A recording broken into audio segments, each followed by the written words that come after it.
Bien, bah écoutez, André, on va commencer par le titre, hein. Oui, C'est un webinaire qui est organisé par le Carrefour des acteurs sociaux et la lettre géopolitique de l'électricité. Et elle vient, disons, à la suite d'une lettre géopolitique de l'électricité que beaucoup de participants ont reçue et qui date maintenant d'une quinzaine de jours. Et elle a comme but de s'intéresser à quelque chose qui est assez précis, qui est le prix des chantiers nucléaires. Pour une raison très simple, c'est que le prix du chantier nucléaire est très important dans la constitution des coûts de l'électricité nucléaire. C'est-à-dire que dans le coût de l'électricité nucléaire, la part du coût du chantier est environ les trois quarts. Donc, si on veut maîtriser les coûts de l'électricité nucléaire, il faut d'abord maîtriser les coûts des différents chantiers. Et il y a un problème qui apparaît immédiatement, c'est que ces coûts sont éminemment variables. Et en plus, non seulement ils sont variables, mais ils peuvent, disons, évoluer au cours du chantier, ce qui donne une grande incertitude. Ce qui fait que cette histoire des coûts des chantiers nucléaires est une partie qui est très importante donc, pour le nucléaire, puisque ça donne quasiment le prix de l'électricité, mais également c'est une partie qui paraît un peu mystérieuse, hein. On ne se voit pas très bien comment elle se crée et, euh, et qui est une partie qui fait un petit peu peur aux gens qui se lancent dans les chantiers nucléaires. Moi, j'ai donc connu des responsables qui hésitaient à lancer un chantier nucléaire tout simplement parce que, il y avait trop d'incertitudes. Alors, c'est cette partie-là qu'on va essayer de voir ensemble. Et je vais d'abord commencer par quelque chose qui est obligatoire, hein, c'est de décrire un petit peu le paysage de l'énergie nucléaire dans le monde aujourd'hui. Donc, c'est la diapo numéro un, numéro 2, si vous pouvez y arriver à la trouver. Ça n'a pas l'air, non? Bon. C'est- Aujourd'hui, les grands réacteurs commerciaux sont ce qu'on appelle des réacteurs de troisième génération.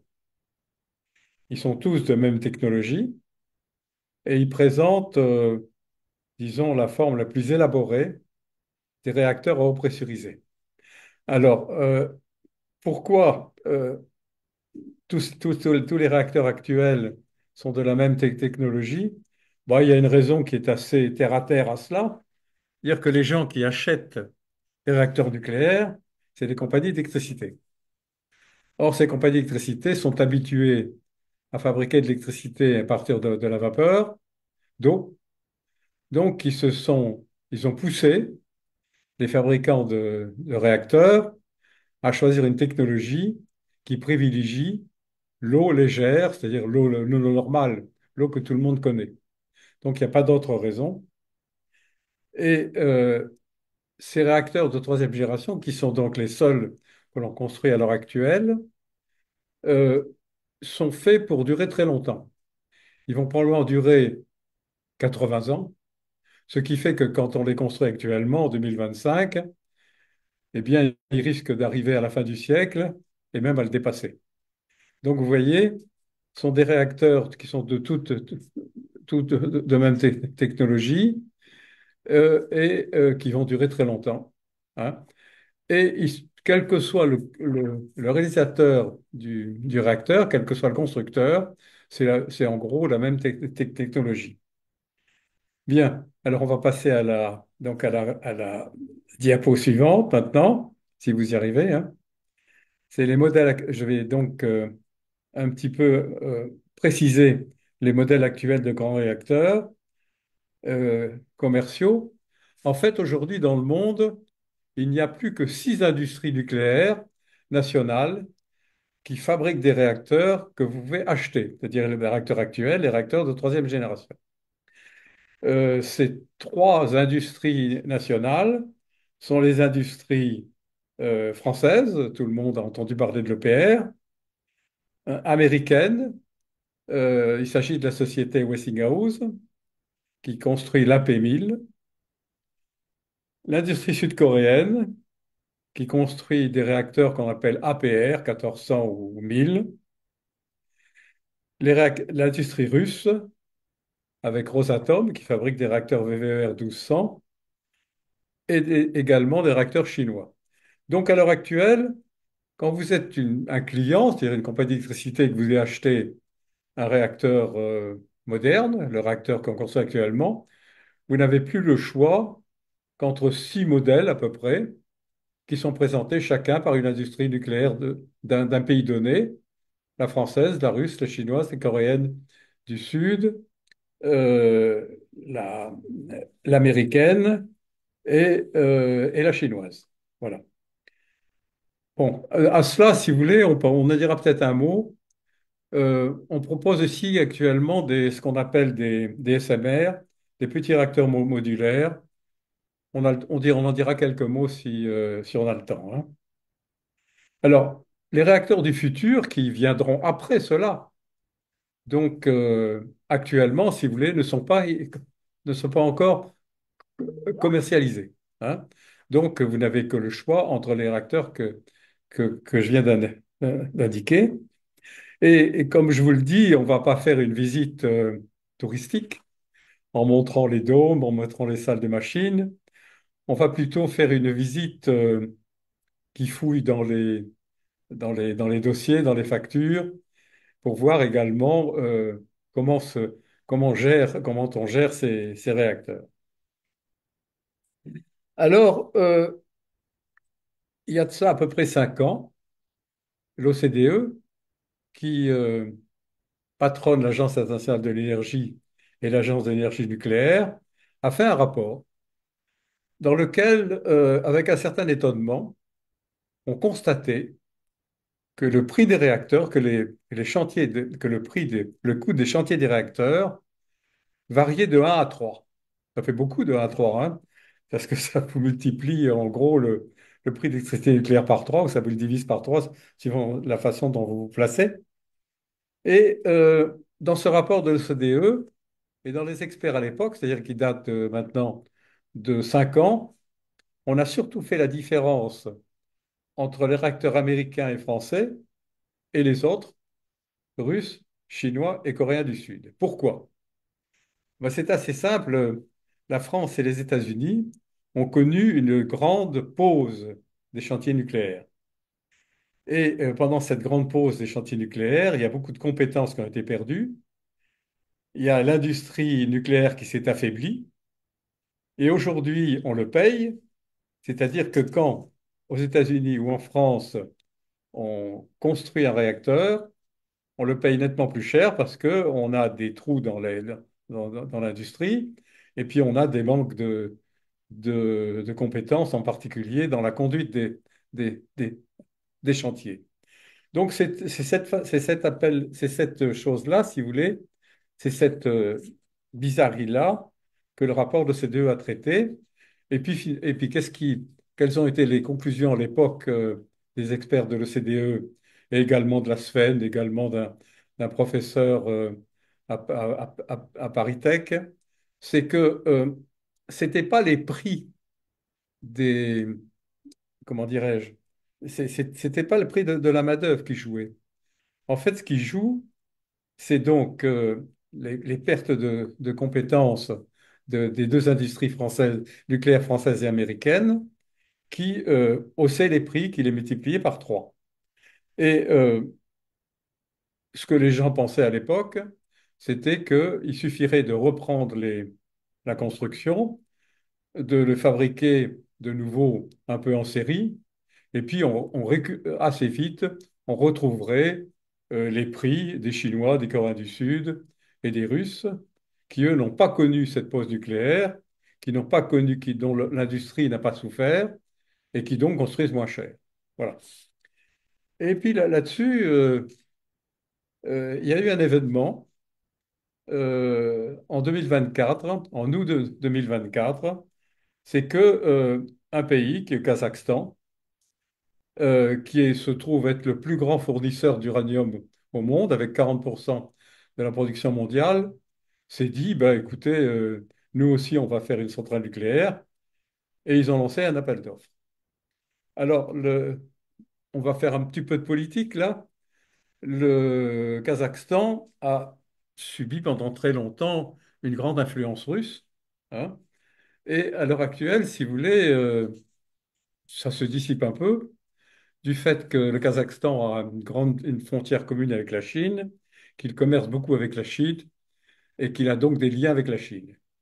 Et puis par ailleurs, euh, le Kazakhstan est peuplé par une ethnie turque. Avant, si vous voulez, il y avait beaucoup de Russes qui y habitaient. Et avec la fin de l'URSS, ils sont partis. À l'heure actuelle, la population, elle est kazakh. Elle s'est souvenue qu'elle était d'origine turque et elle est rentrée dans une organisation qui s'appelle l'Organisation des États turcs ou États turciques, qui est naturellement patronnée par la Turquie, qui comprend l'Ouzbékistan, etc., etc. Et disons qu'ils célèbrent assez fermement une communauté retrouvée, ce qui fait que le Kazakhstan a décidé d'avoir une politique, comme il dit, diplomatique multivectorielle, ce qui en gros signifie que les Russes n'ont plus d'avantage sur les autres. Alors ils ont fait la même chose pour la politique nucléaire. Ils se sont dit, on va s'adresser pour notre centrale à tous les fabricants mondiaux, tous. Les Russes, les Chinois, les Coréens du Sud, les Français, les Chinois, les Américains, etc., etc. Et puis, on les mettra en concurrence, et puis on verra bien quel est celui qui va gagner. Bon. Et alors, comment, alors je vais être obligé là de vous dire comment on mesure le prix d'un chantier nucléaire. On le mesure en général par le coût d'une puissance installée déterminée. On prend comme puissance installée, si vous voulez, le kilowatt électrique, et on donne le prix, soit en dollars, soit en euros, hein, du coût de l'installation pour une puissance donnée. Bon. Et là, naturellement, les experts kazakhs, ils ont travaillé et ils se sont dit, bah, ça va nous coûter probablement environ 4 000 $ par kilowatt électrique installé. Et puis ensuite, ils ont repris leurs calculs et puis ils sont tombés sur un peu plus de 6 000. Donc, vous voyez, 6 000 dollars par kilowatt électrique. Et il y a eu, alors là, devant ces prix, il s'est passé des choses. Les Américains ont déclaré forfait. C'est-à-dire, ils ont dit, ben, nous, non, on ne proposera rien, etc. Voilà. Et, euh, et là-dessus, euh, il y a le représentant de la compagnie chinoise qui était donc sur les rangs, qui a dit, eh bien non, nous, on va vous faire des prix qui sont pratiquement la moitié de ce que vous avez indiqué, vous, expert kazakh, dire que le prix sera de 2 800 $ par kilowatt électrique. Alors ça, si vous voulez, ça fait un choc, parce que quand vous faites une proposition et puis que vous estimez un prix et qu'il y a un des gens qui offre un prix divisé par deux, ça vous intéresse, mais ça vous surprend. Et puis surtout, si vous voulez, ce sont les autres qui font la tête. Et là, dans dans les, dans les journaux kazakhs, euh, on s'est aperçu, enfin, on s'est aperçu tout de suite que les Russes, habituellement, descendaient pas en dessous d'un prix donné, qui était quasiment le double du prix chinois.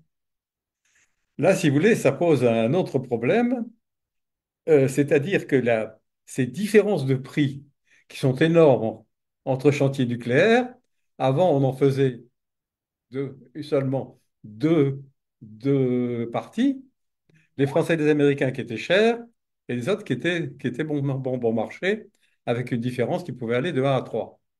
Mais là, si vous voulez, avec l'appel d'offres kazakh, qui a été un appel d'offres général mondial, on s'aperçoit que cette différence de prix entre chantiers nucléaires, finalement, elle existe un petit peu pour tout le monde. C'est-à-dire que les gens s'étalent dans des prix différents et que, il y a un prix, et entre le plus bas et le plus élevé, il y a à peu près une différence de 1 à 4. Donc à ce moment-là, il faut reprendre l'étude qu'a fait l'OCDE et puis regarder un petit peu plus en détail ce qui se passe fabricant par fabricant pour voir pourquoi ils ont tel prix. Et, et en plus, si vous voulez, on va essayer de comprendre comment on peut gérer un chantier nucléaire pour que le prix soit le plus bas possible. Alors là, donc, ça oblige à repartir chez les différents fabricants, et je vais commencer par les fabricants russes. Alors les Russes, donc, ils ont un réacteur VVER 1200 qui est fort convenable, qui correspond aux normes de sûreté occidentale et qui ma foi, fonctionne tout à fait convenablement. Et seulement, il y a des choses un peu curieuses dans ces exportations russes. D'abord, il faut savoir que le Kremlin euh, possède donc une société étatique qui s'appelle Rosatom, qui gère à la fois l'énergie nucléaire civile et les applications militaires. Et le Kremlin a fait savoir en son temps, ça fait déjà maintenant une quinzaine d'années, que les applications civiles devaient s'autofinancer afin que les subsides d'État aillent uniquement au nucléaire militaire. Et Rosatom a réagi en disant, ben, on va jouer sur tout ce qu'on peut exporter. On va exporter. Alors, ils ont commencé par euh, se spécialiser dans des exportations de combustibles nucléaires. Ils ont cassé les prix et ils se sont fait une petite place, même une grande place, chez les clients occidentaux qui en ont profité. Et à l'heure actuelle, de temps en temps, vous trouvez dans les journaux, si vous voulez, que tel réacteur de tel pays, Belgique, Suisse ou ailleurs, dépend du combustible russe. Parce qu'effectivement, en cassant les prix, ils ont fait mal également aux fabricants occidentaux, ils ont pris un petit peu leur place. Et à l'heure actuelle, euh, je vais vous donner un exemple, une bonne partie de l'uranium américain vient de Russie, encore il y a pas encore très très longtemps. Et quand vous regardez les prix, vous apercevez que dans les factures américaines, c'est l'uranium russe qui est le moins cher. Bon. Et donc ça, c'est pour les combustibles. On en parlera plus si vous le souhaitez, mais c'est pas ici la question des différents chantiers. Mais là aussi, donc, ils ont commencé à exporter des réacteurs euh, et sont des bons commerciaux, hein. Ils ont réussi à avoir de très bonnes commandes, en particulier à l'heure actuelle, 2 réacteurs en Hongrie, à Pax, 4 réacteurs en Turquie, à Akuyu, sur la mer Méditerranée, et 4 réacteurs en Égypte, à El Daba, ce qui en fait quand même une dizaine. Et donc, dans la presse, vous lisez couramment que le nucléaire russe est très très bon, qu'il exporte et qu'il est aujourd'hui le premier exportateur de réacteurs au monde, ce qui est vrai. Seulement, il y a un os. Il y a un os, si vous voulez, c'est que l'industrie nucléaire russe n'est pas très puissante. Il n'y a que 4 réacteurs qui sont construits en Russie et l'industrie nucléaire russe n'arrive pas à fabriquer les composants nécessaires au réacteur à l'exportation. Alors on arrive, si vous voulez, dans une première description de chantier nucléaire. Un chantier nucléaire russe à l'exportation, c'est effectivement organisé par Rosatom, par l'entreprise étatique russe, mais en gros, vous y trouvez sur le chantier une majorité de, de sous-traitants qui ne sont pas russes. La Revue générale nucléaire a fait une étude là-dessus et s'est aperçu que sur les réacteurs que les Russes avaient construits en Europe de l'Est, 80% du coût passait à des sociétés occidentales euh, pour compenser les manques, le manque important de, de l'industrie russe. Donc il faut un peu nuancer quand on parle de l'industrie nucléaire russe, il faut un petit peu nuancer. C'est une industrie qui dépend pour, beaucoup de rentrées d'argent de ses exportations. Et là, elle est obligée de faire appel à des industries nucléaires qui ne sont pas russes et qui, dans la plupart des cas, sont occidentales, françaises, allemandes, sud-coréennes, etc., etc. Donc, ça donne disons, à l'industrie nucléaire russe une certaine fragilité. On va y revenir plus tard. Et à quel prix arrive-t-il euh, avec cet attelage, hein, qui est un peu particulier? Ils arrivent à peu près à des prix de 5200, 5400 $ par kilowattheure installé. Donc, ils arrivent bel et bien à des prix qui sont quasiment doubles des prix chinois. On n'a pas encore compris comment les Chinois y arrivaient, mais on va y arriver, hein. Bon. Donc, vous voyez le paysage russe, la façon dont les chantiers sont bien gérés par les Russes par rapport aux atomes. Mais sur le chantier, vous avez un peu tout, un peu tout. Vous avez donc sud-coréen, vous avez américain, vous avez euh, français, et vous avez allemand. Bon. Et tout ça donc conduit à ce que j'ai indiqué comme prix. Euh, et on va essayer de comprendre après comment tout ça se fabrique. Alors ensuite, on va passer à la Corée du Sud. La Corée du Sud et ses chantiers. Alors la première surprise, il n'y a que 2 réacteurs en construction en Corée du Sud. C'est pas beaucoup. Pour un pays dont on parle beaucoup, si vous voulez, dans le nucléaire mondial. Et là, il y a quelque chose à savoir aussi, c'est que la vie politique en Corée du Sud est assez agitée. Et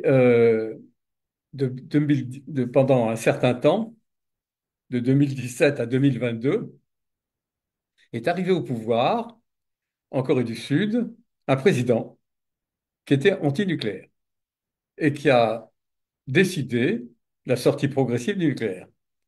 Alors pour l'industrie nucléaire sud-coréenne, c'est pas bon, hein, c'est pas bon du tout. Et ils- il y a eu un coup pour eux.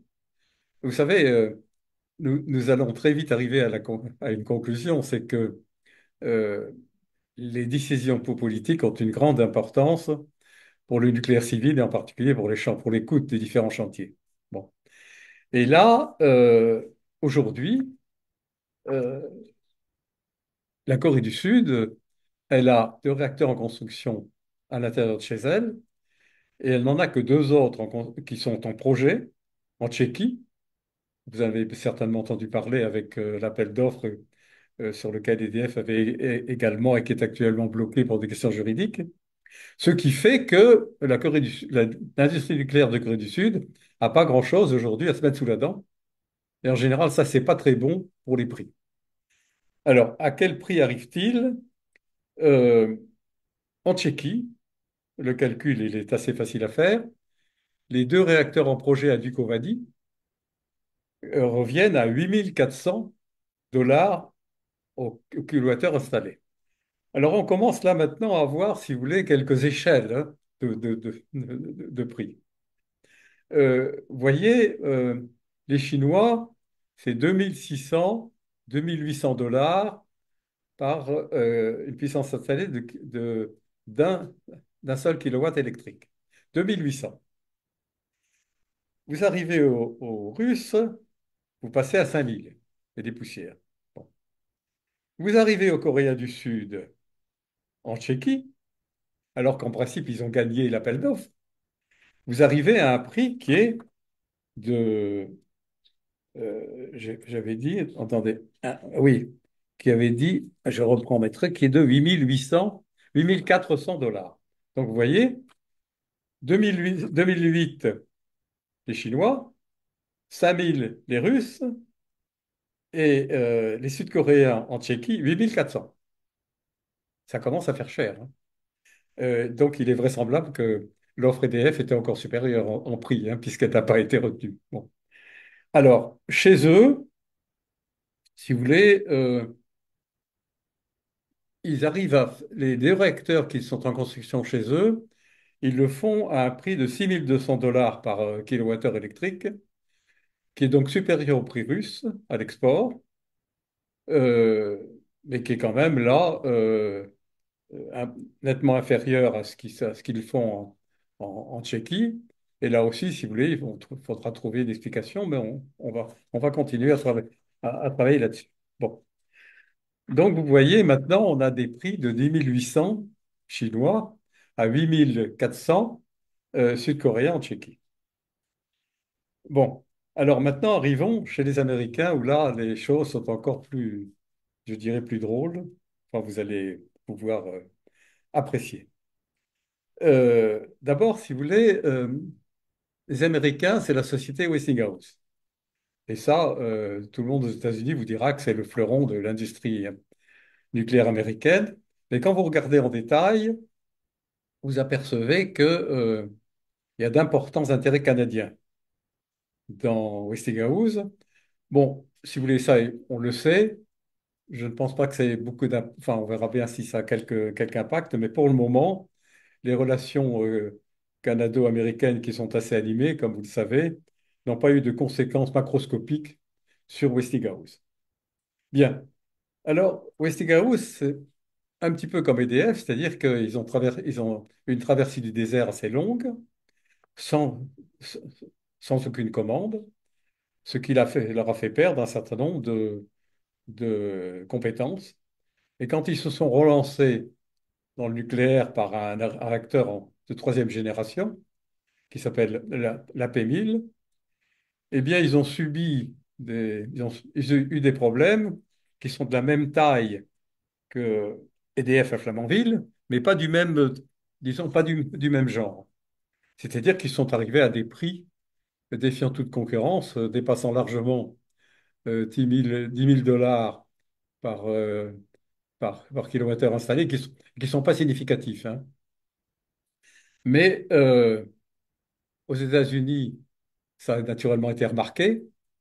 Et là, si vous voulez, dans le réacteur américain qui a coûté si cher, il se trouvait en Géorgie, dans un coin qui s'appelle Vogtle. Et ça a été très mal perçu, ces prix, parce qu'ils se sont répercutés sur les tarifs d'électricité et les gens du coin étaient furieux. Alors ça a comme conséquence qu'aujourd'hui, aux États-Unis, il n'y a aucun réacteur grand commercial, réacteur commercial en construction. Aucun. Alors quand vous parlez, si vous voulez, des offres de Westinghouse en Europe, on peut s'en étonner un peu, mais le fait de ne pas avoir de, de marché domestique, c'est vraiment pas bon, hein. Alors, aujourd'hui, euh, donc Westinghouse, l'industrie nucléaire américaine et canadienne, comme vous voulez, hein, ils ont un projet de chantier en Pologne, à Lubitowo, euh, qui est là, si vous voulez, le coût, c'est la diapo numéro 10, hein, pour Andrei. Bon. Euh, pour euh, le prix, si vous voulez, vous arrivez à un prix absolument démentiel, qui est de 11 000 à 14 000 $ par kilowattheure électrique. Et pourquoi vous avez une fourchette comme ça? Parce que là, si vous voulez, je vous ai dit que les problèmes américains et français étaient de même importance du fait de la longue pause nucléaire, mais ils ne sont pas du même type. En France, si vous voulez, en fait, c'est l'ingénierie de chantier qui a perdu énormément de compétences, d'où des prix élevés. Aux États-Unis, c'est autre chose. Westinghouse avait choisi une méthode de construction particulière qui était la fabrication par module. C'est-à-dire, on fabrique les modules soit sur le site, soit dans dans des entreprises différentes. C'est exactement le principe des SMR, mais qui était donc adapté, qui était proposé là pour un réacteur de grande taille.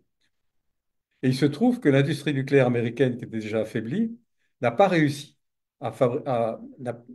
a eu beaucoup de mal à maîtriser cette façon de faire, ce qui fait que à l'heure actuelle, donc les prix sont très élevés et en plus il y a une certaine incertitude, d'où la raison, si vous voulez, du prix des réacteurs américains,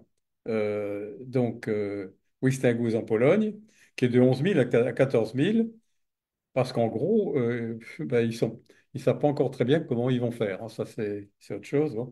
Donc, vous voyez, il y a des choix, il y a des prix de chantiers nucléaires qui dépendent. En fait, euh, est-ce que là, les Américains vont réussir à faire ce qu'ils n'ont pas réussi aux États-Unis, c'est-à-dire à fabriquer ce réacteur par module.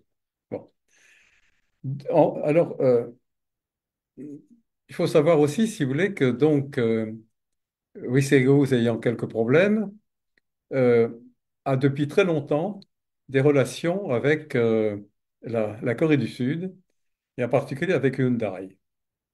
Hyundai, si vous voulez, ce sont des gens qui sont extrêmement compétents, de très bons techniciens. Ils ont en projet des navires des navires commerciaux propulsés par l'énergie nucléaire. Et donc là, Westinghouse a proposé en Bulgarie de rester, comment dirais-je, l'entreprise qui vend, mais elle a proposé à Hyundai d'essayer de construire ces réacteurs AP1000. Et là, euh, euh,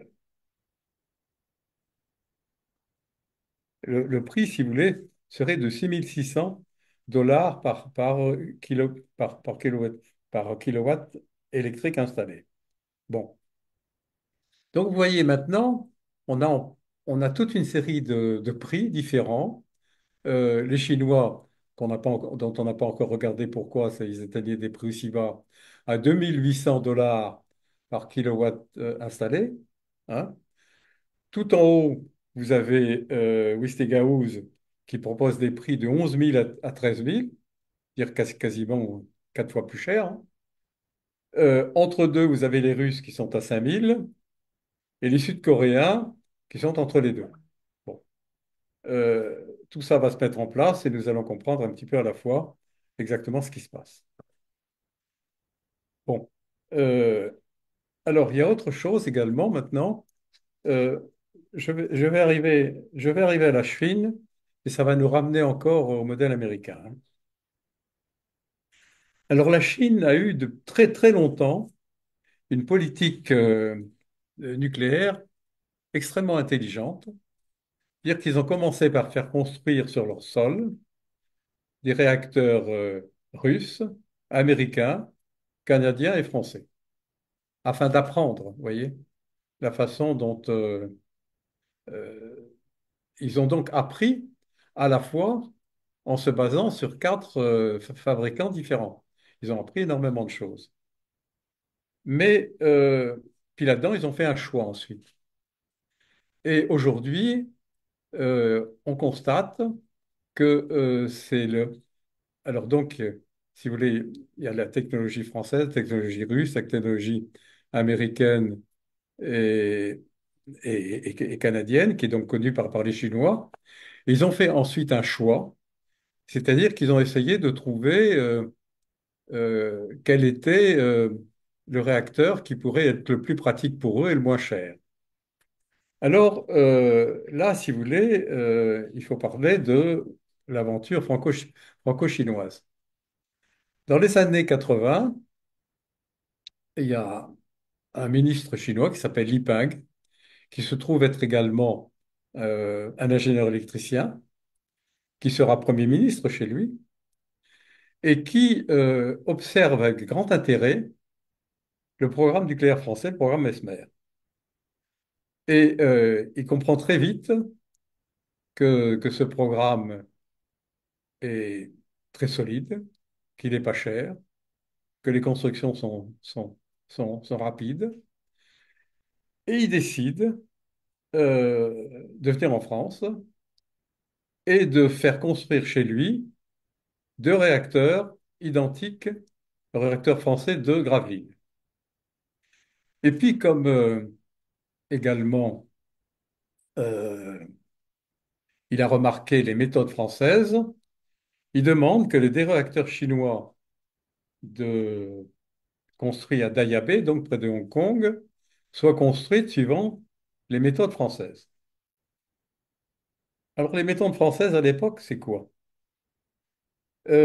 Assez curieusement, euh, la façon dont ont été construits euh, les réacteurs français du programme Mesmer a été peu étudiée en France. C'est assez peu connu. Mais il y a des chercheurs étrangers qui se sont penchés sur le problème et qui sont arrivés à des conclusions surprenantes. On constate que de 1980 à 1995, les réacteurs français qui étaient, dont le coût des différents chantiers était similaire aux chantiers américains deviennent 2 à 4 fois moins chers. Et les deux chercheurs ont donc euh, établi les différentes raisons, dire la façon dont les Français s'y prenaient. Et on sait habituellement, si vous voulez, que les Français ont inauguré la fabrication des réacteurs en série. Et également, ils ont, comment je dirais, maîtrisé l'innovation. C'est-à-dire que euh, ils sont partis de réacteurs américains, les ont modifiés un petit peu à la fois, ils ont fabriqué en série. Et chaque série, si vous voulez, euh, était fait de réacteurs identiques. Enfin, on appelait paliers, hein. Mais il y avait quand même une innovation qui était assez importante, puisque au bout de 10 11 ans, les réacteurs du plan Mesmer sont devenus indépendants de la propriété intellectuelle Westinghouse. C'est-à-dire qu'au bout de 10 11 ans, les Français avaient francisé les réacteurs américains par une par une façon de gérer l'innovation qui était extrêmement astucieuse, qui en fait, si vous voulez, bloquait les différentes innovations jusqu'à la série suivante, mais en les choisissant, hein. Et donc, ça, si vous voulez, c'était une deuxième caractéristique. Donc, première caractéristique, construction en série. Deuxième caractéristique, comment dirais-je, euh, seconde caractéristique, innovation maîtrisée. Et il y a également une autre caractéristique, c'est-à-dire que les Français ont standardisé à fond les réacteurs de telle sorte que la construction soit le plus simplifiée possible. Et puis, il y a également une autre méthode qui a été de dire on ne fait qu'un type de réacteur à la fois. Ça voulait dire que toute la puissance intellectuelle et technique de l'industrie française était dirigée vers un seul réacteur. Or ça, si vous voulez, euh, alors je ne voudrais pas que on considère, si vous voulez, que l'industrie nucléaire chinoise est la fille de l'industrie nucléaire française, parce que tout ça, il l'aurait peut-être trouvé tout seul, hein. Mais enfin, on leur a fait gagner un peu de temps quand même. Euh, Aujourd'hui, on retrouve tout ça en Chine. C'est-à-dire qu'on retrouve des séries de réacteurs assez importantes, supérieures à 10. On retrouve également ce souci de simplification. Par exemple, le réacteur chinois vedette, c'est Hualonghuo. Et il y a un projet du Hualong 2, c'est-à-dire Hualong numéro 2, avec, si vous voulez, le but de simplifier et de standardiser encore plus. Bon. Et tout ça, si vous voulez, fait que les réacteurs chinois sont en fait, les chantiers sont littéralement optimisés. Bon. Et alors, qu'est-ce qui fait que les réacteurs sud-coréens, par exemple, euh, n'ont pas ce prix-là? Bien parce que la Corée du Sud, si vous voulez, elle n'a que deux réacteurs en construction chez elle et deux autres qui sont au projet en Tchéquie. Il y a pas de série. Il n'y a pas de série. Donc, ça doit être, c'est forcément plus cher. Alors, les Russes, eux, à l'heure actuelle, avec leur réussite commerciale, ils ont, en additionnant les réacteurs hongrois, égyptiens et turcs en construction, ils en ont quand même 10 en construction. 10, si vous voulez, c'est c'est assez bon et on peut très bien admettre que le prix des réacteurs russes va se mettre à baisser et il est d'ailleurs déjà plus bas que celui des réacteurs sud-coréens. Mais néanmoins, euh, l'industrie nucléaire russe est extrêmement fragile parce que il suffirait qu'il y ait des sanctions sur le nucléaire russe, il n'y en a pas pour le moment, puisque certains Occidentaux ont besoin encore de leur combustible. Mais il suffirait qu'il y ait des sanctions et qu'on on interdise aux industries françaises, allemandes, sud-coréennes ou américaines de travailler sur les chantiers russes s'arrêtent. C'est fini.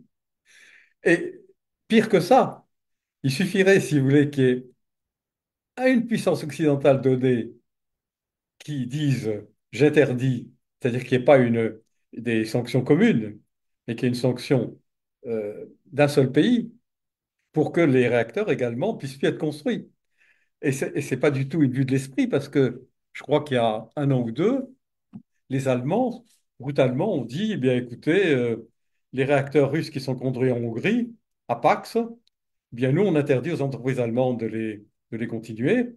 Alors ça s'est arrangé, si vous voulez, mais on n'est pas passé loin de l'arrêt. Et en France, par exemple, il suffirait que nous disions que nos turbines Arabelle ne seront plus livrées sur le chantier turc à Akkuyu, et le chantier, il s'arrête. Donc, autrement dit, l'industrie russe, certes, euh, a des séries importantes maintenant, pourrait abaisser ses coûts, mais elle est d'une fragilité extrême. Voilà. Bien. Alors maintenant, revenons aux Chinois. Euh, donc, les, les Chinois ont choisi de partir des réacteurs français de Gravelines, les ont modifiés au cours des temps.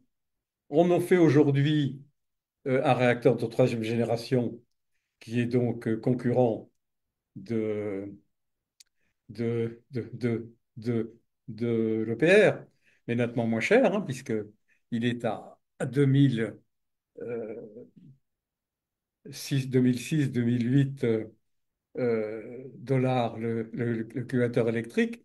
Et nous verrons, si vous voulez, dans les minutes qui viennent, que les Français ont du mal à rester en dessous de 10 000, hein.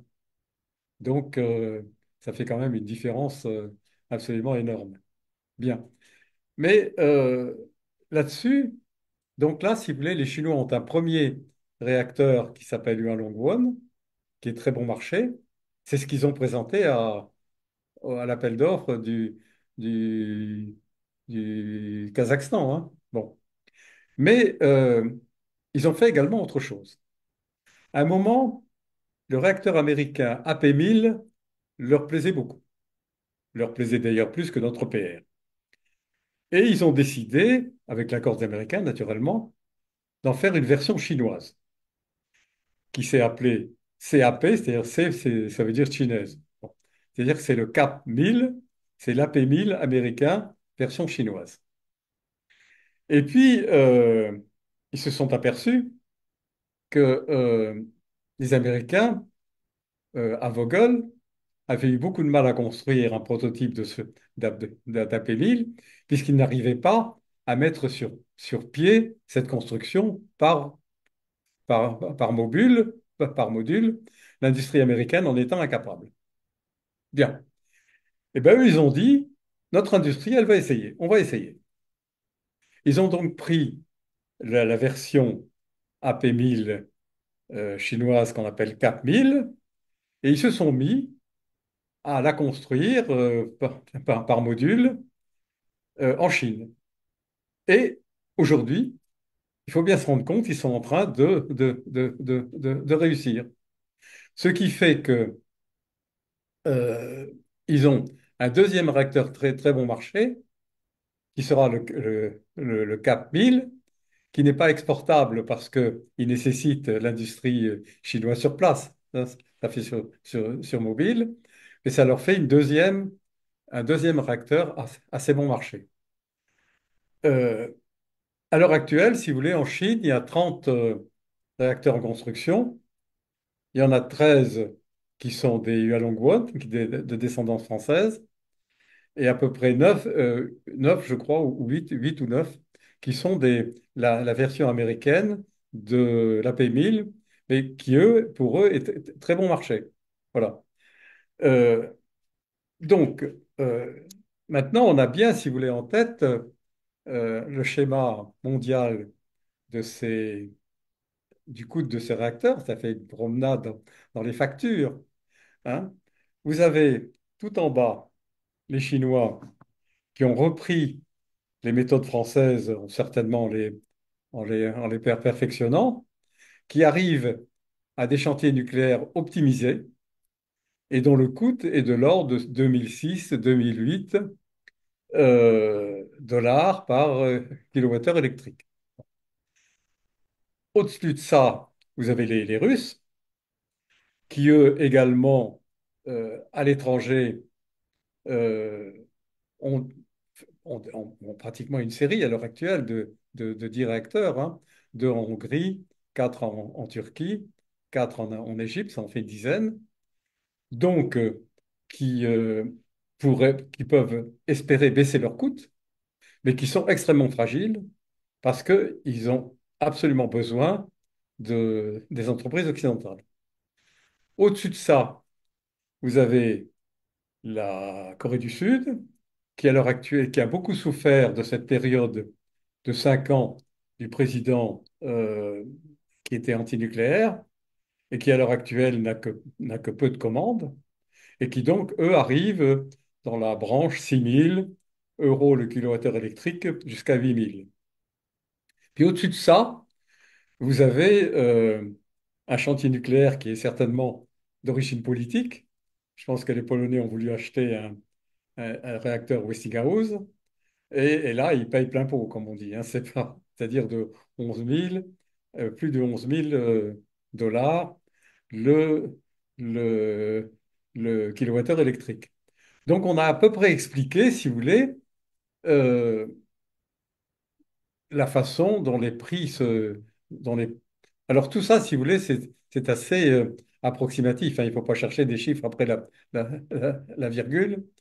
Parce que les prix peuvent dériver, etc. Mais en gros, c'est ça.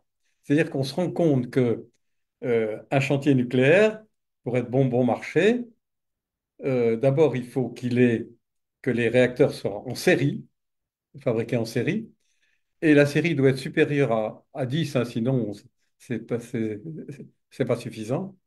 Qu'ensuite, il faut standardiser à fond les, les modèles, les simplifier, mettre tout le paquet intellectuel qu'on peut sur un modèle donné. euh, et là, si vous voulez, on obtient des réacteurs qui sont vraiment très, très, très bon marché. Mais dès qu'on s'écarte de ce modèle, euh, les prix peuvent augmenter très vite. Dans le cas français, par exemple, maintenant je vais arriver au cas français, euh, un réacteur, si vous voulez, est fait d'abord, il faut d'abord qu'il y ait une organisation qui organise le projet et le chantier. C'est c'est ce qu'on appelle l'ingénierie de chantier. Et ensuite, si vous voulez, sur sur le chantier arrive l'apport de toute une série d'entreprises. Ah, en gros, si vous voulez, un chantier nucléaire, c'est un organisateur qui organise le chantier et une foule d'environ 2 ou 3 000 entreprises qui travaillent et qui fournissent les différents éléments de ce chantier. Naturellement, sur les 2 ou 3 000, il y en a qui sont très, très importantes. Il y a, par exemple, euh, si vous voulez, en gros, une centrale nucléaire, vous avez une partie nucléaire où la fission dégage de la chaleur, et puis vous avez une partie classique où on fabrique de l'électricité avec de la vapeur. Bon. Et il se trouve à l'heure actuelle que la France est très bien placée pour ces deux parties. L'îlot nucléaire, c'est Framatome, et Framatome est redevenu le Framatome du XXe siècle, c'est-à-dire qu'elle a une compétence et une réputation qui la place dans les tout premières sociétés qui fabriquent l'îlot nucléaire. Donc là, si vous voulez, on est très bien placé. Et puis l'autre salle, dans la salle des machines où se fait l'électricité, évidemment, la chose la plus importante, c'est la turbine. Et là, nous avons une turbine assez extraordinaire qui s'appelle Arabelle, dont tout le monde a entendu parler.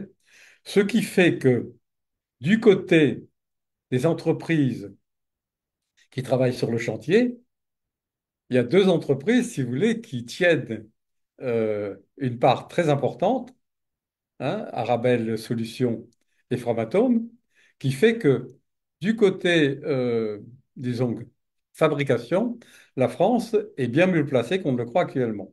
Bon. Mais l'autre côté, si vous voulez, il faut organiser le chantier.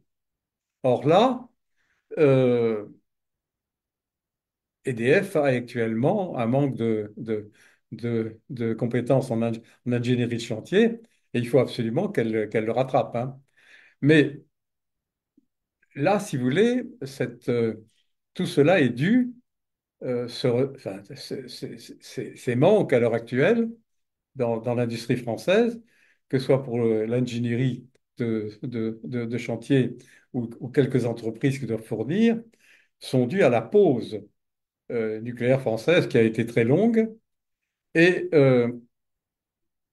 supposez, si vous voulez, que euh, aujourd'hui, EDF ait récupéré son ingénierie de chantier, elle arriverait probablement à des prix proches des prix russes.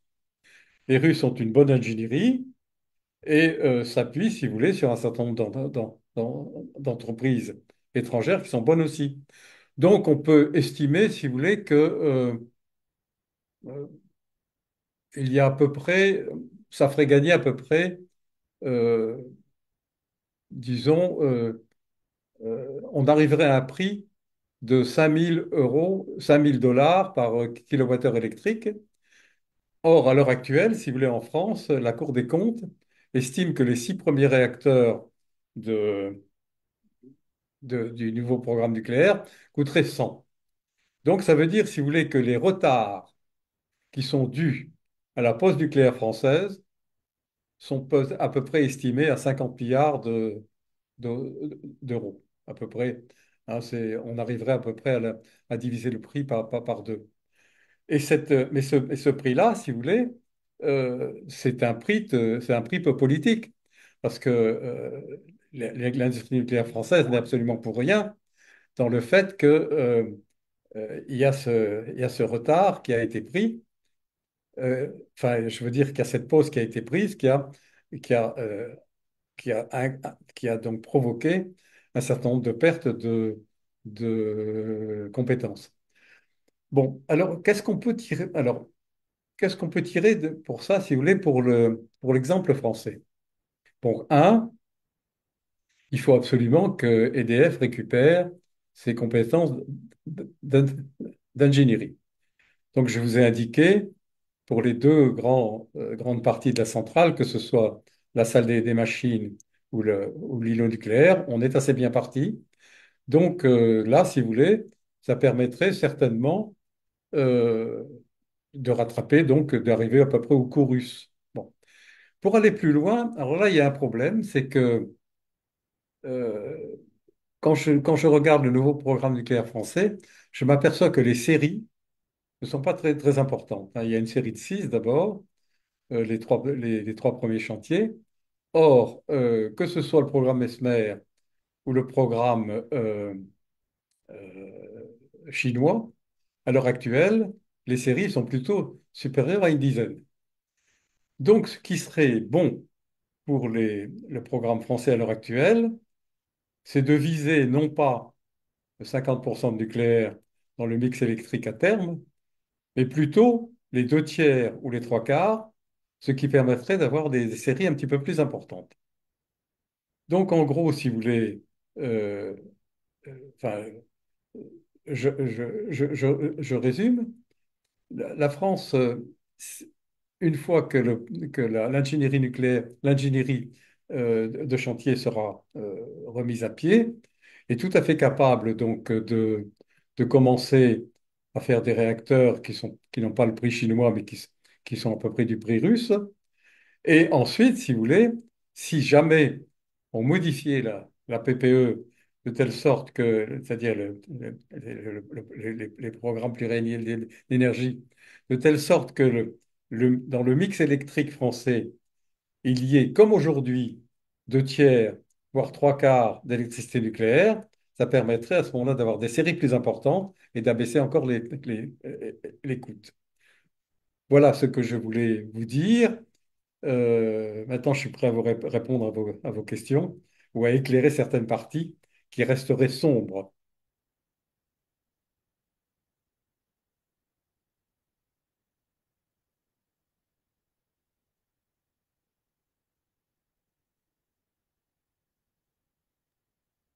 Pour les questions, si, s'il vous plaît, vous pouvez nous les envoyer en message direct. Je vois juste une remarque. Donc, qu'est-ce qu'on a? Euh, une, re- une remarque, on ne voit que 5 fournisseurs alors qu'on parle de 6. Je ne sais pas dans quel contexte. Pardon? Une question, on ne voit que 5 fournisseurs alors qu'on parle de 6. Oui, oui, parce que le sixième, si vous voulez, c'est le cas français sur lequel je me suis donc étendu à la fin. En gros, vous savez qu'il y a eu que, bon, à l'heure actuelle, le gouvernement français, enfin le président de la République d'ailleurs, a demandé à EDF une estimation du coût des 6 premiers réacteurs. Et cette estimation doit être faite pour la fin de l'année.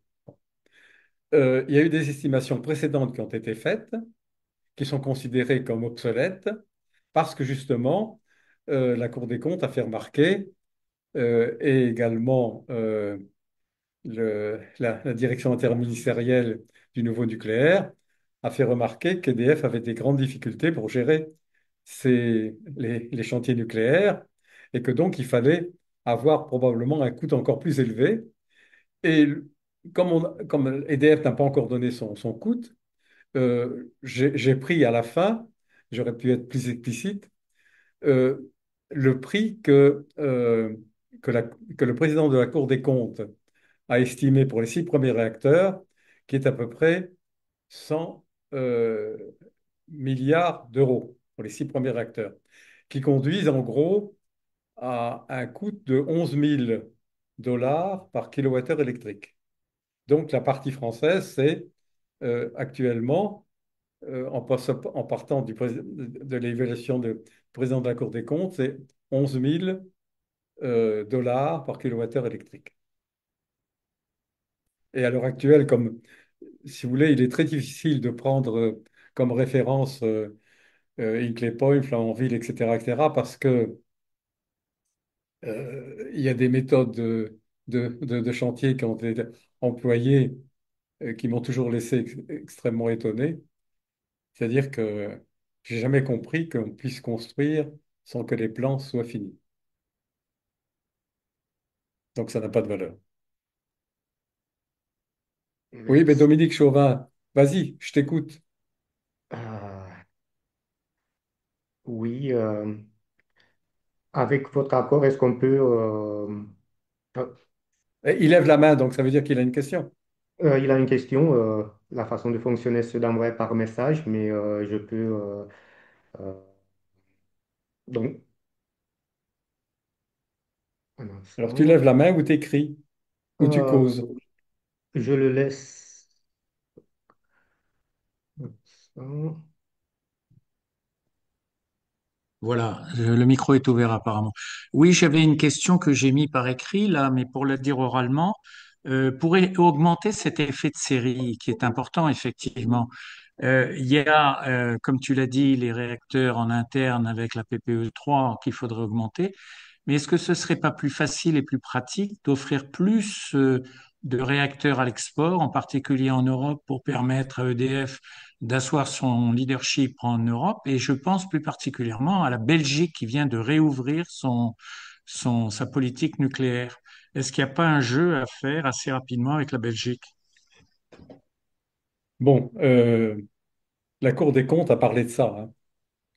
Alors la Cour des comptes est inquiète des finances d'EDF et à l'heure actuelle, se présenter à l'export, euh, ça pose quand même quelques problèmes. C'est-à-dire que il faut que nous donnions un coût.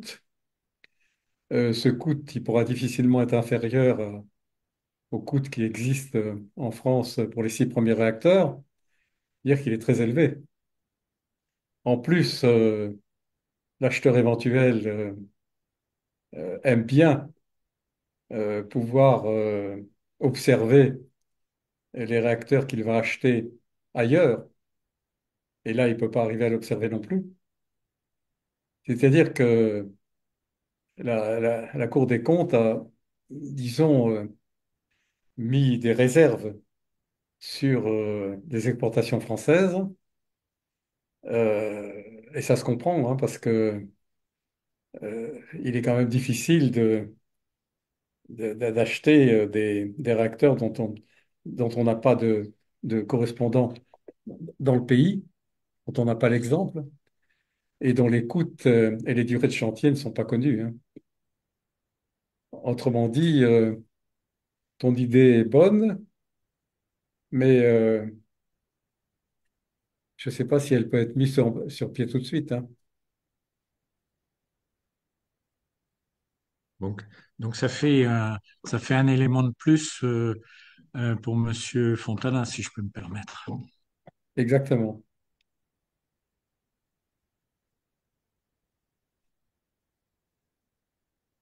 Sinon, Une autre question je, que j'ai reçue. je peux répondre à une question qui ne m'a pas été posée, Oui. qui est celle-ci. Euh, Tout le monde a entendu parler des SMR, mais il n'y a pas de définition stricte du SMR. En français, ça se dit petit réacteur modulaire, hein. Et dans les SMR, si vous, étant donné qu'il n'y a pas de définition précise, en général, on estime que les SMR ne doivent pas aller au-delà de 300 euh, mégawatts, hein. Euh, mais il y en a un qui a toujours attiré mon attention et qui est assez curieux, c'est le réacteur SMR Rolls-Royce. Et il m'intéresse encore aujourd'hui de plus en plus. D'abord, il a une puissance de 470 mégawatts, ce qui le met hors concours, si vous voulez, pour les SMR. Ça, c'est le premier point. Ensuite, souvent les SMR sont l'objet de start-up, c'est-à-dire de gens qui se lancent. Là, si vous voulez, le réacteur SMR Rolls-Royce, donc qui a une puissance bien plus importante que les autres, est en fait euh, dirigée, si je puis dire, aujourd'hui par deux sociétés, Rolls-Royce d'une part et Siemens de l'autre, qui ne sont pas vraiment des petites startups, hein. Bon.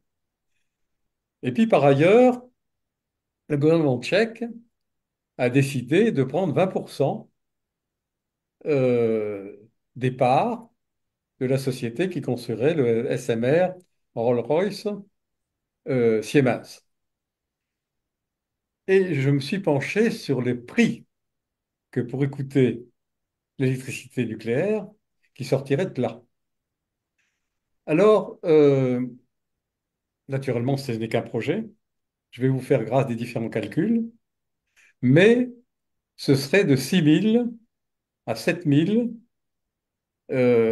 dollars par kilowattheure électrique. Autrement dit, nous voyons arriver par la bande euh, un nouveau réacteur de troisième génération qui s'appelle SMR, qui est quand même bien gros pour un SMR, qui est piloté par deux énormes entreprises extrêmement compétentes dans le nucléaire, Rolls-Royce et, euh, et Siemens.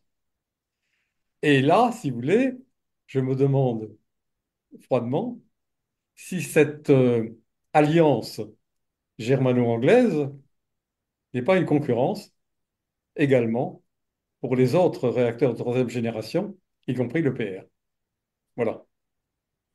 Alors, il y a un autre exemple, si on m'entend toujours là. Euh, Je t'entends, oui, vas-y. j'avais vu Oui. Joël Mais il qui faut, avait... mais il faut laisser parler les autres, hein. Alors, juste un exemple très court, c'est un vrai SMR de 300 mégawatts au Oui, non, non, Canada non, qui non, vient je de, sais. Non, dont la on connaît. construction a commencé, c'est donc plus un projet. Tu peux nous en dire deux mots? Non, je n'en dirai pas deux mots parce que d'abord, si tu veux, c'est, c'est difficile. Bon, j'ai dit un mot, si tu veux, sur le SMR germano-anglais parce que c'est gros comme truc, hein. C'est vraiment gros. Et en plus, il y a des puissances industrielles derrière énormes.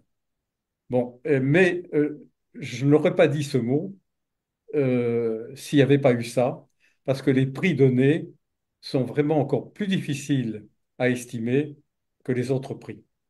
Et le prix du Canadien dont tu parles, alors là, c'est vraiment, on ne peut pas savoir, hein. D'accord. Je préfère ne pas en parler, mais encore une fois, il faut faire très attention au SMR germano-anglais. Bon, on va passer à une autre personne, Monsieur Jolib, oui. euh, Joël, je ne sais pas Oui. si... Oui. Vous m'entendez? oui, Bon, on vous entend, je, oui. je veux.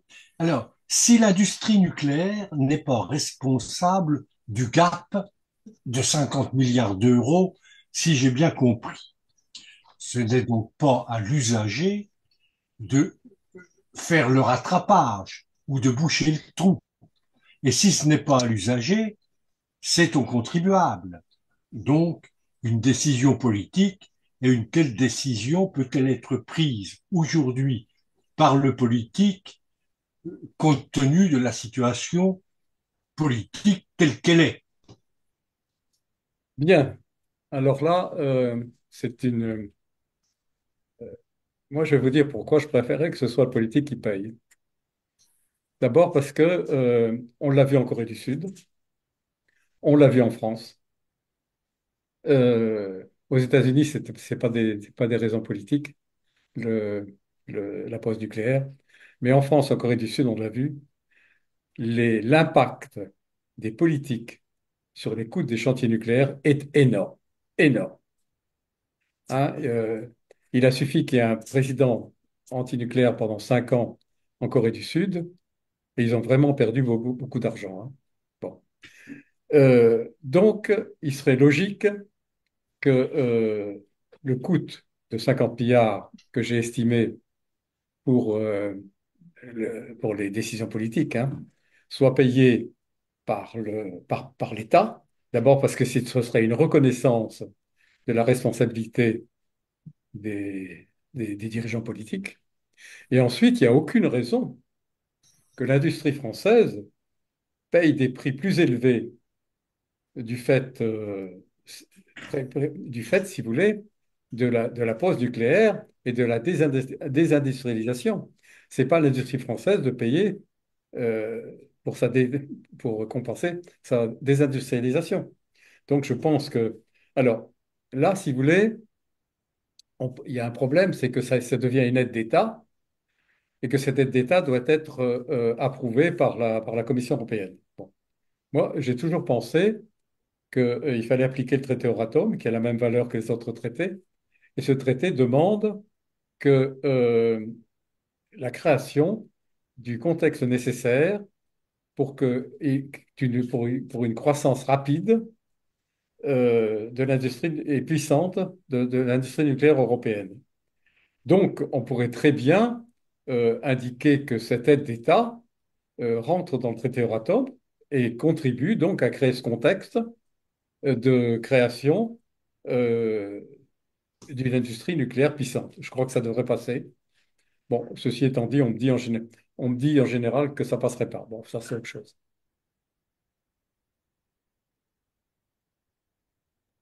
Une question reçue par message. Comment se situent les coûts par kilowattheure de Flamanville par rapport aux coûts des ENR qu'on continue à subventionner? Ah là là. Bon. Aussi, Flamanville, si vous voulez, c'est pas représentatif. Hein, c'est pas représentatif. Quand je lis dans le rapport de la Cour des comptes de 2020 sur les EPR que pendant plusieurs années, il n'y a pas eu disons, de- d'équipe de pilotage du réacteur, qu'est-ce que vous voulez? C'est n'importe quoi. Quand j'ai appris aussi que, on avait commencé à construire sans que les plans ne soient terminés, donc le prix de Flamanville, si vous voulez, il n'est pas représentatif. Hein.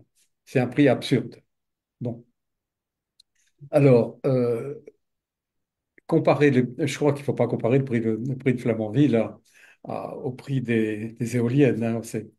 Euh, les éoliennes, si vous voulez, euh, je suis également, enfin, je n'ai pas fait l'étude correspondante, hein, mais je suis également, si vous voulez, euh, je m'interroge sur le prix réel lorsqu'elles sont finies. Hein. Quand je vois le prix, si vous voulez, pour la mer du Nord, vraiment, je ne comprends pas. Bon. Autrement dit, il existe également des, des grandes interrogations sur les prix des éoliennes. Mais là, si vous voulez, je ne peux pas répondre à cette question. Il faudrait, parce qu'en plus, l'électricité éolienne est une électricité intermittente et on ne peut pas la prendre au même prix, si vous voulez, qu'une qu'une électricité pilotable. Voilà. Donc, je ne peux pas répondre à ces questions. Une autre question. Une étude historique des coûts français a montré une augmentation du coût à chaque changement de palier. Comment l'expliquez, vous? C'est extrêmement simple, si vous voulez. Bon, là, dans la lettre que j'ai faite, j'envoie j'indique, si vous voulez, les études étrangères qui ont été faites sur le programme nucléaire français. Hein.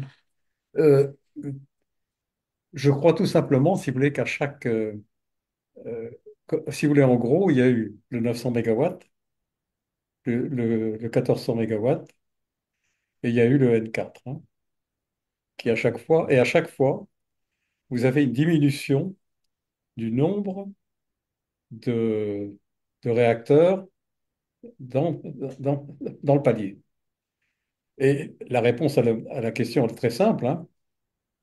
Plus vous avez des, des séries plus faibles, et plus le prix augmente. Le N4 on l'a tiré à quelques exemplaires. Le, le, les réacteurs 1400, on les a tirés moins que les 900. Donc il est normal que le 900 soit moins cher. À chaque fois, vous avez une courbe elle est au-dessus de l'autre, mais elle baisse. C'est-à-dire que si on avait fait les N4, on en avait fait une trentaine, peut-être que également, comme les réacteurs 900, ça aurait été plus bas, hein.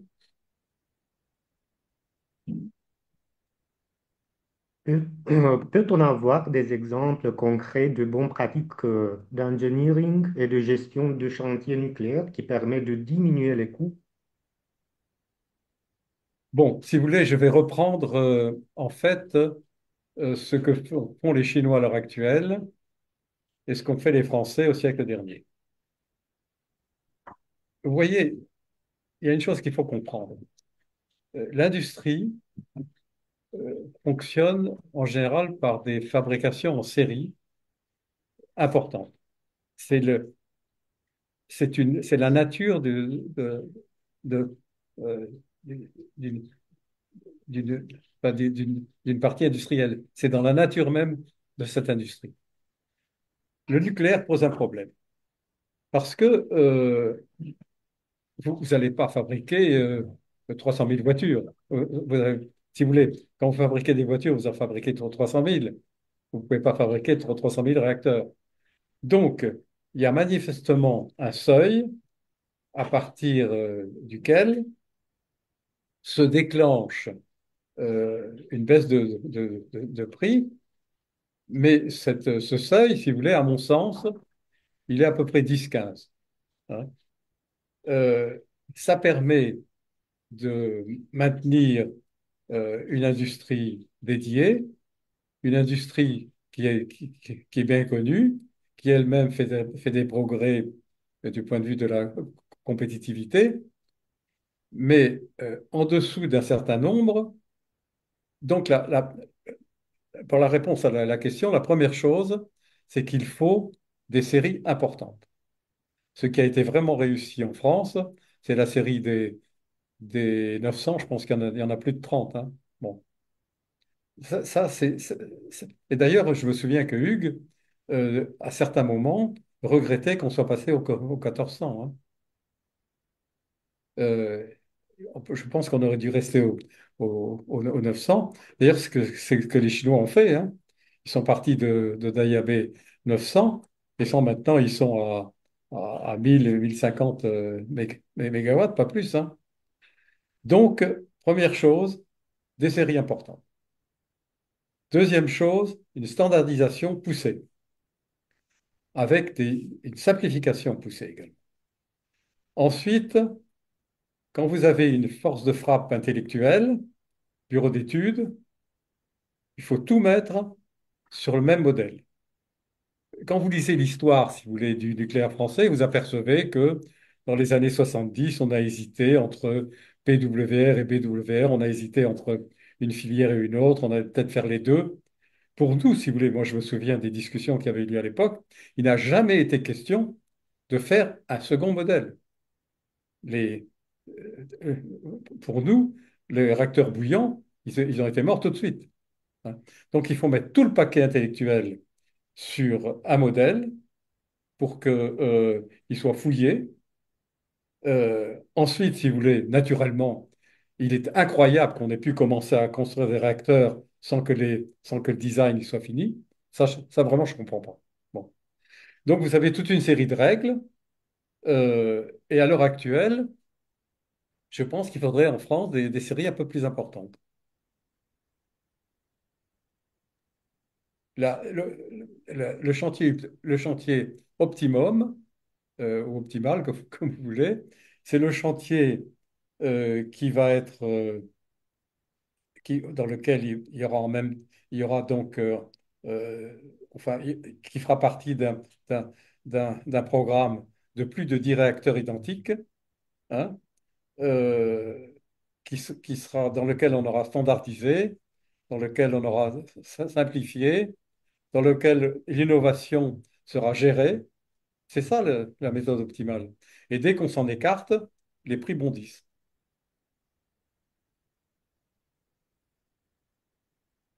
Pense- Pensez-vous que le design de l'EPR soit optimisable? Si les Chinois se sont appropriés l'AP1000, ils ne feront rien de la suite des EPR de Taishan? Bon, vous savez qu'en Chine, il y a de la politique aussi, hein.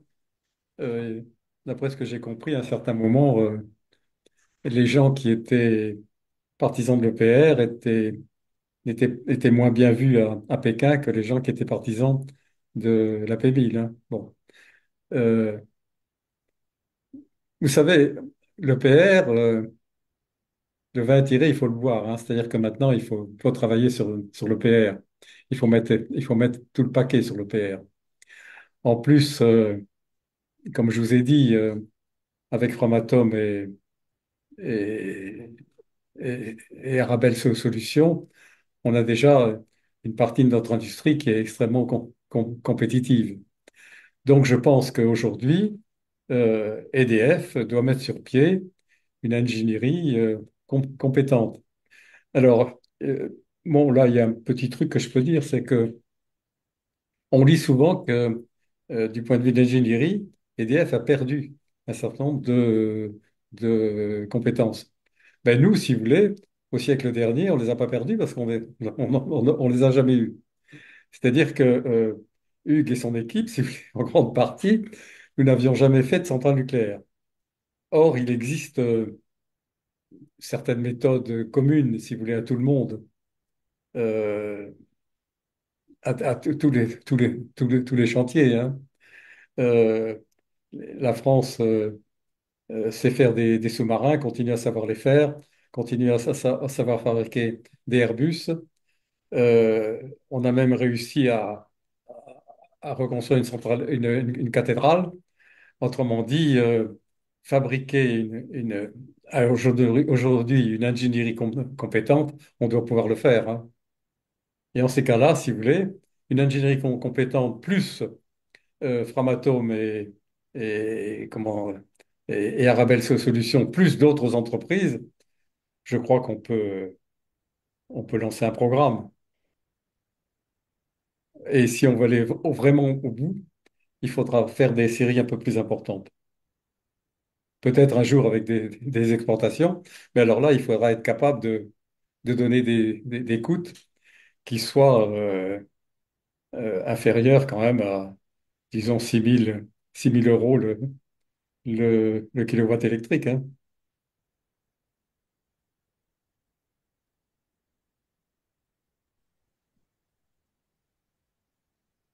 Une autre question. Bon, est-ce que l'on peut parler du projet Newark? Que penser du changement de stratégie et du calendrier qui s'est allongé et risque de faire arriver EDF bien après Westinghouse ou Rolls-Royce? Grande question, question de fond. Bon, d'abord, si vous voulez, regardons les choses en face. On ne peut plus aujourd'hui recommencer à construire un réacteur sans que le basic design et même le design détaillé dans certains cas soit fini. C'est clair? C'est net. Bon. Donc il a fallu reculer le programme et ça, tant que, euh, tant que le design, c'est-à-dire, attention, si le design est fait correctement, vous devez pouvoir donner des coûts et des délais de construction. Autrement dit, il faut qu'EDF puisse donner des coûts et des délais de construction. Et ça, s'il faut perdre 6 mois, on perd 6 mois, hein. Parce que sinon, si on refait comme à Hinkley Point euh, ou à Flamanville ou en Finlande, c'est plusieurs années qu'on va prendre, hein. Autrement dit, il ne faut pas aujourd'hui commencer tant que les plans ne sont pas faits et qu'EDF ne puisse pas s'engager sur des coûts et des délais. Bon, on est d'accord, si vous voulez, un chantier nucléaire, ça ne dépend pas que de trucs techniques, hein. Il peut y avoir des dérives. Les Sud-Coréens ont eu une dérive à Abu Dhabi. Bon, c'est pas grave tout ça. Donc là, il faut absolument prendre le temps de telle sorte que le design soit bien fini et que les coûts et les délais soient annoncés. Autrement dit, bon. Ça, c'est bon, c'est comme ça, hein, bon. Donc, il faut. Alors, à l'heure actuelle, comme vous le savez, il existe une délégation interministérielle au niveau nucléaire. Cette délégation a comme travail de suivre de façon rigoureuse ce que fait EDF. Ça a été dit dans dans le dernier conseil de politique nucléaire, hein. Et ça, si vous voulez, euh, je suis arrivé à la conclusion que les personnes qui sont dans cette délégation sont des gens qui ont une certaine habitude euh, et que ce qu'ils disent est assez réaliste. Autrement dit, on ne démarre pas tant que le design, les coûts, les délais soient écrits et que ce soit sérieux. Je pense qu'on peut effectivement compter sur Fontana pour que ce soit sérieux. Autrement dit, il y a un retard, il y a un retard. Ben, oui, il il fallait que l'ingénierie fasse son boulot avant, hein. On a parlé des réalisations en cours de centrales complètes, mais il y a aussi un marché des modifications des centrales existantes. Comment se situe la France sur ce marché? Bien, bien, parce que Framatome, je pense à une partie de ces marchés aux États-Unis ou ailleurs. Euh, donc, donc, ils sont bien placés, oui, oui. La France se situe bien, c'est Framatome qui se situe bien. La réponse est oui, et en particulier aux États-Unis. Alors maintenant, sur les réacteurs français, euh, ben, je pense que ça reviendra à Framatome aussi pour la partie nucléaire, hein. Et là, je leur fais confiance. Euh, il est étonnant qu'il n'y ait pas de question sur la sûreté. A-t-on un coût inférieur au kilowattheure installé dans les projets SMR? Attendez, j'ai pas entendu? A-t-on un coût inférieur au kilowattheure installé dans les projets SMR? Non. Ah, alors, attendez, parce que bon, je vous ai pris un projet SMR, hein, qui est le projet Rolls-Royce Siemens, qui est fait par des gens très très sérieux. Bon. Et vous arrivez à peu près à, j'ai fait le calcul là, d'après les prix qu'ils donnent, c'est 7 000 ou 6 000 dollars le kilowattheure électrique. Donc c'est plus, c'est un prix, si vous voulez, qui est encore convenable, mais qui est quand même nettement supérieur au chantier optimum, hein, c'est bon. Les autres, si vous voulez, c'est très difficile à- enfin, si vous voulez, c'est très difficile à calculer. D'ailleurs, le- il y a d'ailleurs une fourchette dans dans le SMR Siemens Rolls-Royce. Je pense, si vous voulez, que vous voyez, le problème des SMR, c'est qu'ils deviennent rentables quand on les tire à beaucoup dans des séries importantes. Or, comme ils ont du mal à trouver des clients, avoir des séries importantes, ça va pas être tout de suite, hein. Donc, je pense que non. Pour le moment, non. Les SMR n'ont pas des prix. Je pense que le prix optimal, c'est les chantiers nucléaires chinois. Euh, Là, les SMR sont totalement au-dessus.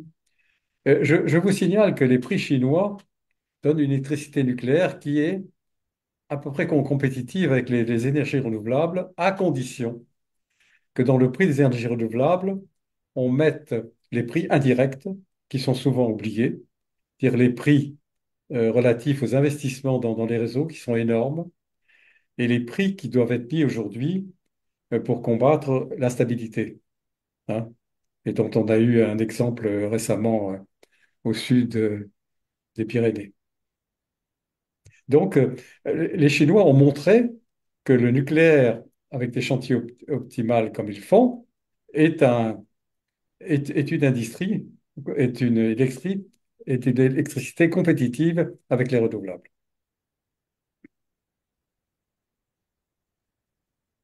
Euh, Est-ce que Une dernière les, question?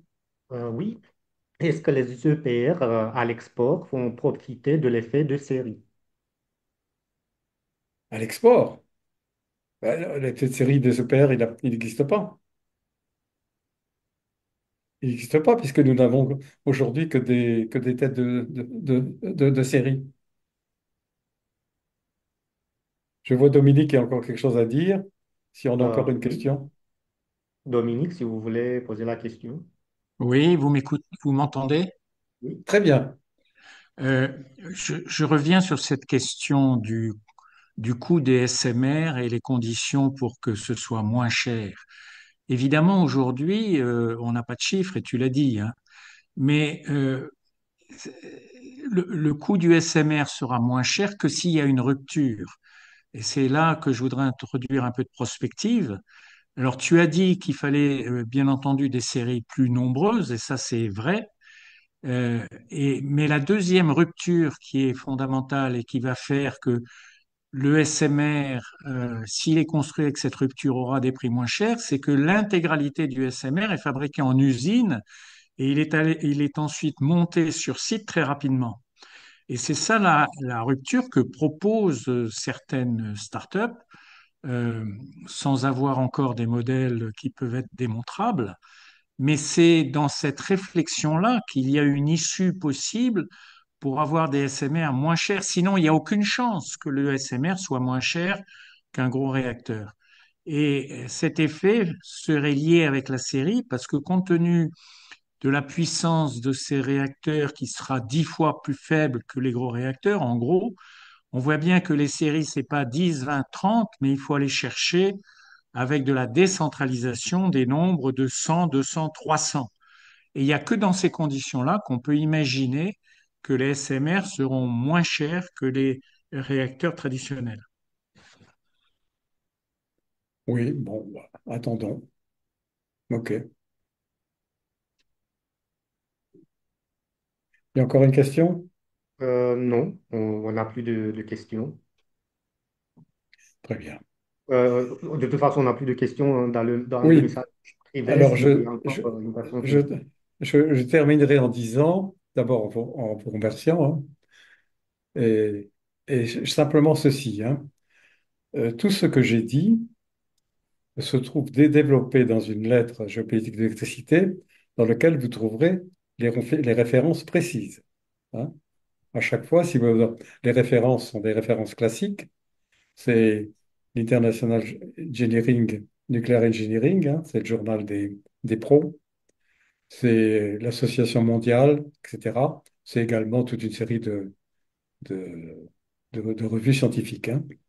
Donc, toutes les données sont justifiées dans cette lettre, hein, que vous trouverez sur mon site.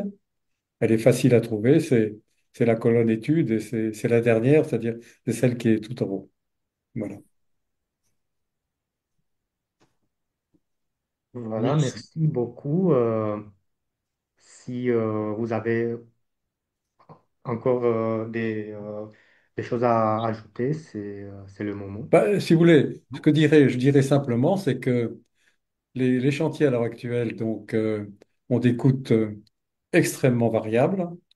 Là, si vous voulez, en gros, ce qu'on a constaté, c'est qu'il y a des coûts qui descendent à 2600 $ par le kilowattheure installé, mais qui peuvent monter, dans le cas du projet polonais, jusqu'à 12 000, 13 000. Donc c'est absolument énorme. Donc il est absolument nécessaire de maîtriser les coûts de chantier. Et la maîtrise des coûts de chantier, on voit très bien la façon de le faire, hein.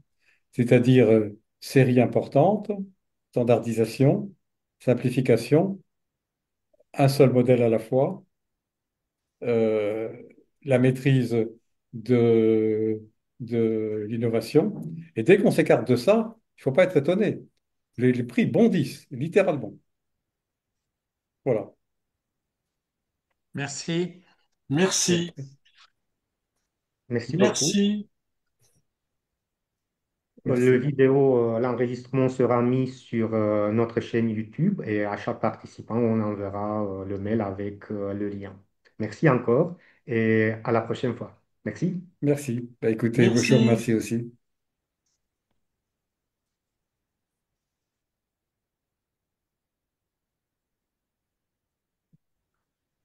Je vais arrêter l'enregistrement, comme ça je suis sûr.